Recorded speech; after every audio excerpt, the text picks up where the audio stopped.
नमस्कार दोस्तों, मैं हूं अमित। स्वागत करता हूं आप सभी का आपके इस यूट्यूब चैनल नॉलेज मोर में। दोस्तों, मेरे व्यूअर ने जानना चाहा है कि अगर पहाड़ से उतरते समय ट्रेन के लोकोमोटिव को बंद कर दिया जाए तो वह कार या ट्रक के जैसे बिना किसी ईंधन की खपत किए हुए नीचे उतर पाएंगे कि नहीं। तो दोस्तों, अगर आपके दिमाग में भी यह सवाल आ रहा होगा तो इस वीडियो को पूरा देखिए, आपके सारे डाउट क्लियर हो जाएंगे।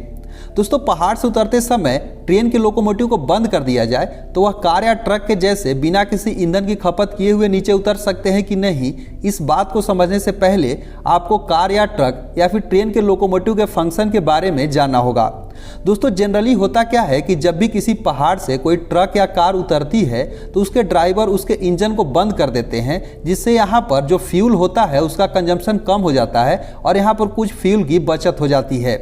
लेकिन अगर हम बात करें कि मान लीजिए कि कोई कार जो है वह प्लेन रास्ते पर चल रही है और उस कार का जो भी माइलेज, जितना भी माइलेज वह दे रही है, अगर उसी दौरान उसके एसी को चला दिया जाए तो उसका माइलेज जो है ऑटोमेटिक कम हो जाता है, क्योंकि उस कार की पूरी पावर जो भी होगी उसमें से कुछ पावर एसी अपने यूज के लिए खर्च कर लेती है, जिससे यहाँ पर उस कार का माइलेज कम हो जाता है।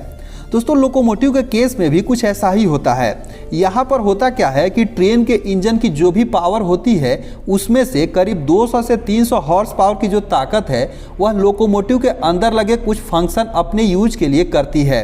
जिसमें कि उसका पार्ट होता है कंप्रेसर या फिर रेडिएटर फैन, फिर मोटर ब्लोअर और लिब्रिकेशन पंप। ये सारे जो फंक्शन होते हैं इनको चलाने के लिए लोकोमोटिव जितनी भी हॉर्स पावर पैदा करती है उसमें से 200 से 300 हॉर्स पावर इन्हीं सब उपकरण को चलाने में खर्च हो जाते हैं।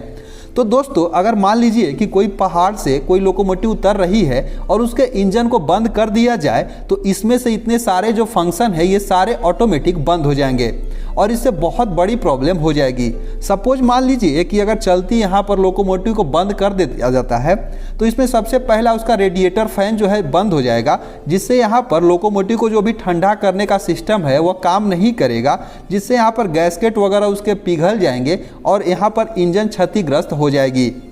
दोस्तों, दूसरा है उसका मोटर ब्लोअर जो है वह रुक जाने से इसमें जो भी पहियों में भारी भरकम मोटर लगे हुए हैं उनको ठंडा करने की कोई भी व्यवस्था नहीं रहेगी, जिससे इनके ट्रैक्शन मोटर के बेयरिंग वगैरह या फिर ग्रीसिंग वगैरह खराब हो जाएगी।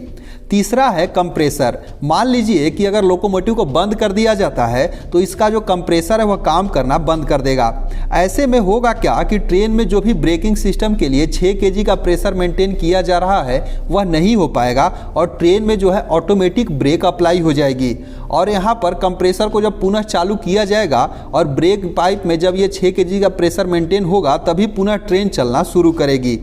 तो दोस्तों, इस तरीके से देखा जाए तो अगर पहाड़ पे ढलान पर उतरते समय लोकोमोटिव को बंद कर दिया जाता है तो इतने सारे फंक्शन जो है काम करना बंद कर देंगे, जिससे ट्रेन वहीं पर रुक जाएगी और यहाँ बहुत बड़ी समस्या हो सकती है। इसीलिए जब भी किसी पहाड़ से लोकोमोटिव वगैरह को उतारा जाता है तो उन्हें कभी भी बंद नहीं किया जाता है। हाँ, यहाँ पर को यह सलाह दी जाती है कि यहाँ पर वो एक्सीलरेशन को कम कर देते हैं, जिससे यहाँ पर जो भी कंजम्पशन होता है, चाहे वो इलेक्ट्रिसिटी का हो या फिर फ्यूल का हो, वह 80 से 90% कम हो जाती है। लेकिन पूरी तरह से इसे बंद नहीं किया जाता है, जिसके कारण यहाँ पर इनके फंक्शन जो है पूरी तरह से काम करते रहें और कोई प्रॉब्लम ना हो। तो दोस्तों, उम्मीद करते हैं आपको चीज़ समझ में आई होगी कि ढलान पर उतरते समय ट्रेन के लोकोमोटिव को कार या ट्रक के जैसे बंद किया जा सकता है कि नहीं। सो इस वीडियो में बस इतना ही। मिलते हैं एक दूसरे वीडियो में, तब तक के लिए धन्यवाद।